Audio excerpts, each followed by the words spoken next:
Holy macaroni and cheese. We are back for episode 3 of the Mamas Podcast. The Mamas Podcast is an acronym. Mamas is an acronym for Madison on Motherhood, Marriage, and Stuff. And this episode, we are diving into how becoming a stepmom was not on my bucket list, especially at the age of 20. Yeah, was not at all on my to-do list, but here we are. First off, also, this is not the pod room or my son's room. It's the guest room. A shout out to my parents for the guest bed.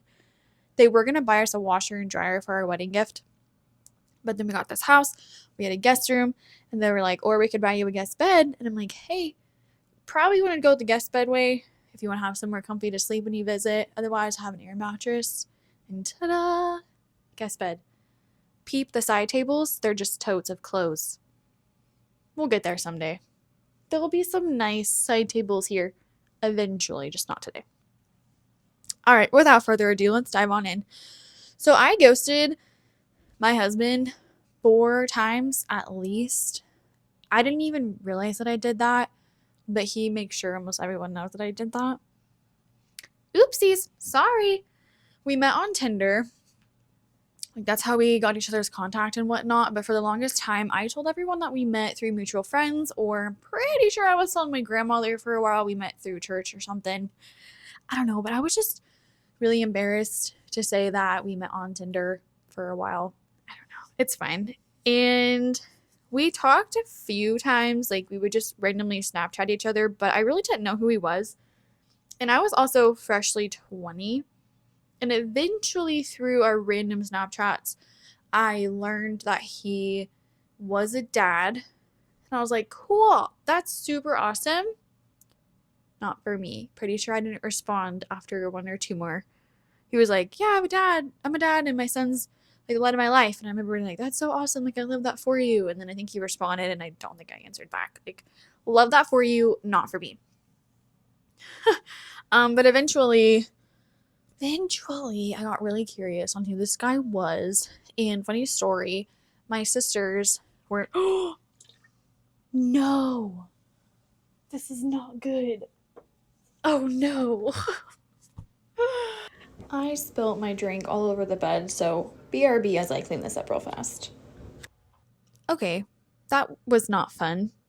It's all good. We got it going in the wash. Anywho, as I was saying, at our wedding, my sisters were my bridesmaids, and so they did my speech, and they told the story of how my husband was like the mushroom man. So in eastern Kansas, it's moisture, there's a lot more water, and there's these things called morel mushrooms. Well, I'm from western Kansas, and those aren't a thing. So as we were just starting to talk and get to know each other, he was telling me that he was walking through the woods looking for mushrooms, and I almost blocked and deleted him right then and there because I thought he was like crazy. Like, what do you mean you're walking through the woods looking for mushrooms? Like, what kind of mushrooms are you talking about? He's like, no, it's a real thing, ask your dad. So for whatever reason, that night at dinner, I'm like, hey dad, have you ever heard of like mushroom hunting? And he's like, yeah, and he knew about it. And so sure as heck, it is a real thing, and now it's something that my husband does annually, and I usually go with him. But almost in that moment, I really thought he was crazy and like vetoed. Anywho, so I just really started to like him, figure out who he was. But truth of the matter is, I had recently gotten out. I say recently, it'd probably been almost a year by that point, of a relationship that was not that good, and it definitely caused a lot of tension and issues and distance between me and my family. And my next relationship, I really wanted to make sure that it didn't do that.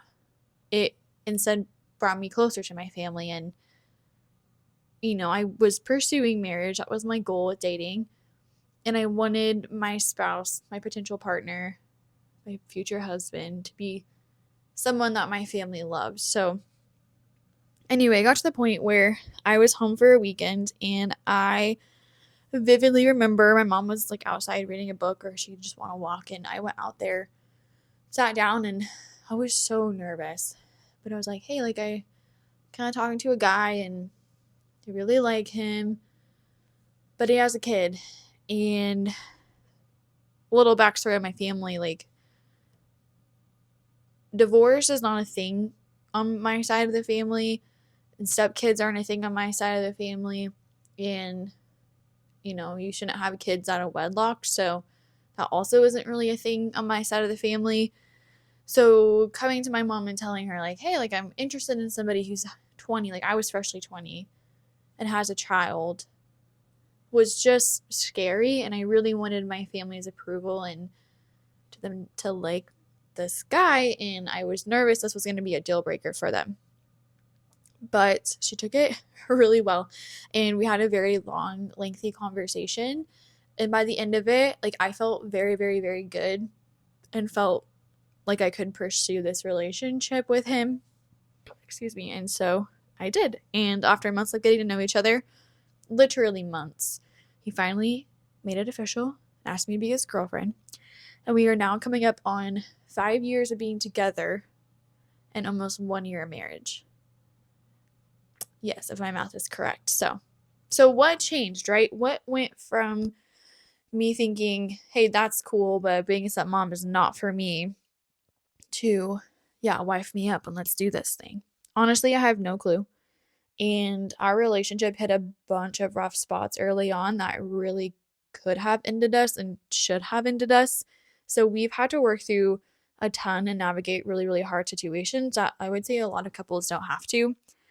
So, long story short, right in the beginning of when we were like official of our relationship, so we had been talking and knowing each other for a long time, an incident happened that definitely should have ended us. And I remember I was upset and I called my mom, told her what happened. And at this point, I'm, just accepting the fact that this relationship is over. Like, yeah, we have been talking and know each other. We had just officially started dating for not long, but that was that, and time to move on. But sometime during this conversation with my mom, she asked if any part of me wanted to forgive him.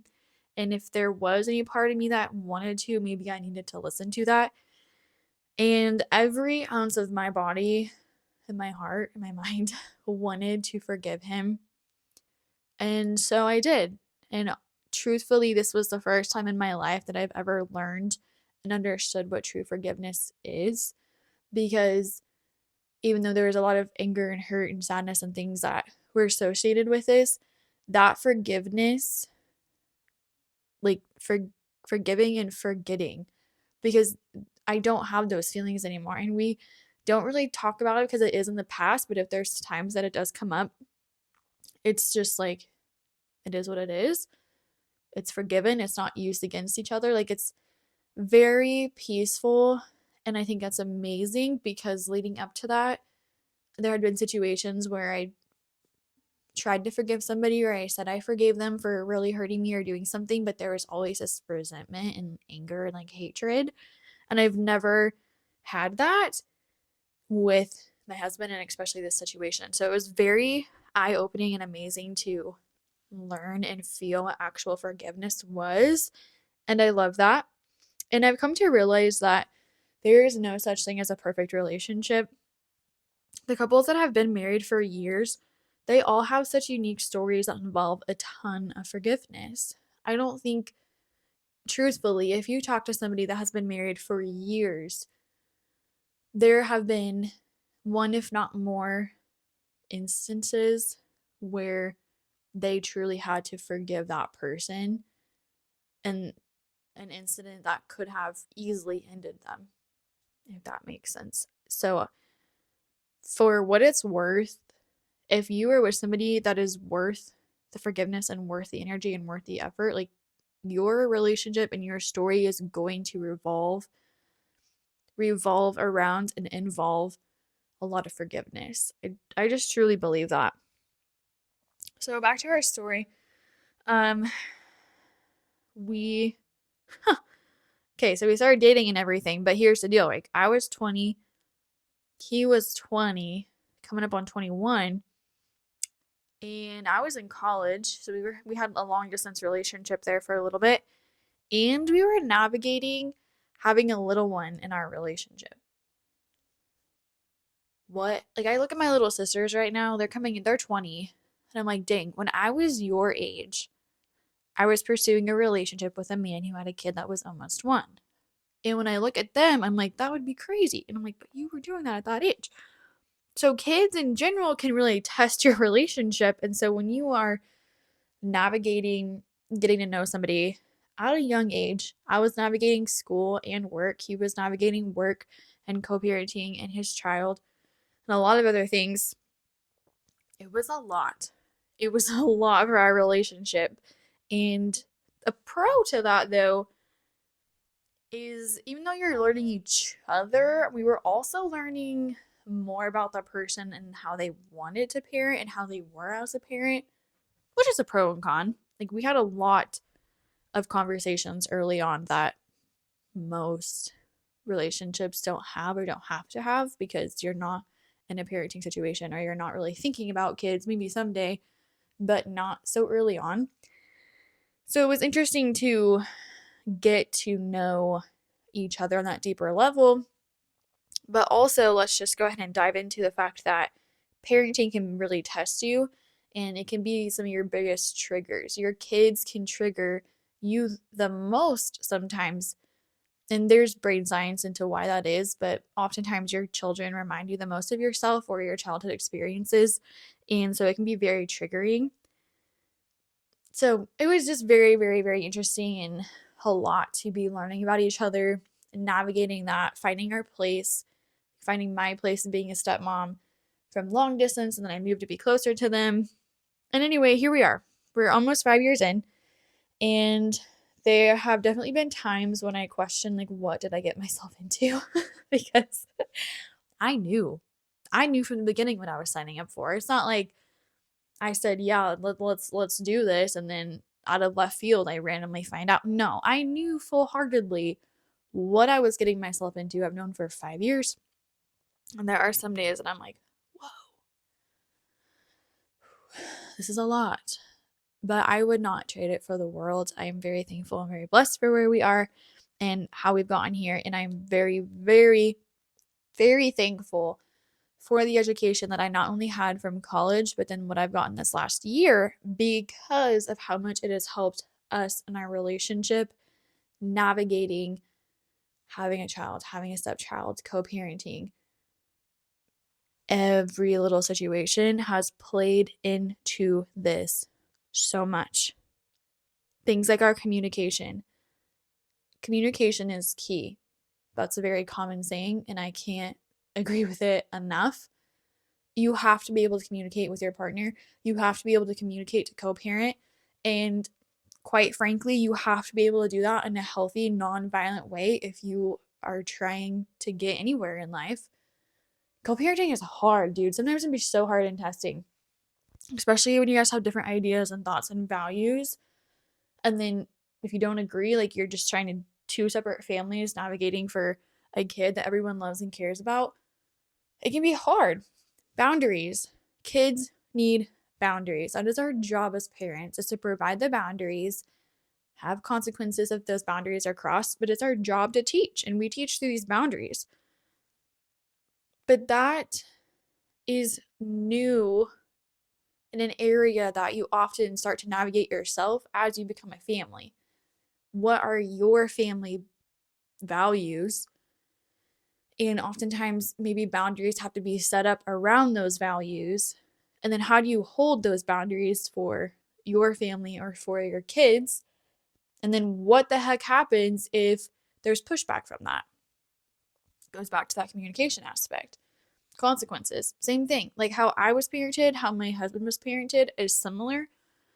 And how our consequences growing up are similar. So sometimes when that comes into your parenting, it's easy to do that. But if it's completely different, then you're navigating, well, what are the consequences for our kids? What do we feel is age appropriate and developmentally appropriate? And the blah, blah, blah, blah, blah. That all comes back to communication. Tantrums and rage, like these are just to name a few of the things that my education has dramatically helped our situation and our story and how I plan to share this with you. But tantrums, dudettes. What? We've been through a phase.